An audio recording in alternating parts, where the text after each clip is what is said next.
कोई किसी को सपोर्ट देने वाला नहीं। आप अच्छे मार्ग में चलना चाहो तो आपको गिराने के लिए ही, लेकिन ऊपर चढ़ाने के लिए नहीं। सपोर्ट में कोई नहीं मिलेगा। मुझे उसके बोलने से दुखी नहीं होना। ऐसे अगर हम दुखी होने लगेंगे तो हम कभी सुखी नहीं होंगे। आप धर्म से चलो, दूसरों का उपकार करो, तो जिसका उपकार करोगे वही आपको गिराने की कोशिश करेगा। ये संसार है, यहाँ बहुत छल कपट दम्भ नाटक ये सब बहुत चलता है। पाए जान जगत में सब जन कपटी कुटिल कलयुगी टंच। आप हृदय से किसी को प्यार करो, वो आपके हृदय को ही काट देगा। आप अपनी जान पर खेल कर दूसरों को बचाओ, वही समय आने पर तुम्हारी जान लेने पर उतारू हो जाएगा। ये संसार है, इसलिए नेकी कर दरिया में डाल, अच्छा कर और भूल जा। और बुरा जब तुम्हें कोई कह रहा है तो हमें तुरंत जांच करनी है। अगर है तो भगवान सामने से संबोधन कर रहे हैं, मुझे सुधार करना चाहिए।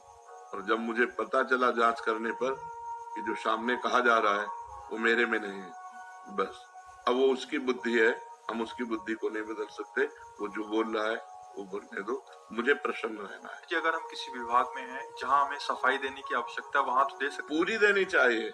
और जब सफाई देने पर भी बात न माने तो अपनी कट्टरता पे लगे, जो होना होगा वही होगा, इसके अलावा नहीं होगा। हम ऐसे मिथ्या आरोपों पे या ऐसे छल कपट वालों के नीचे दबने वाले नहीं, बहुत मतलब मजबूत रहना। इसीलिए कह रहे नाम जप करो।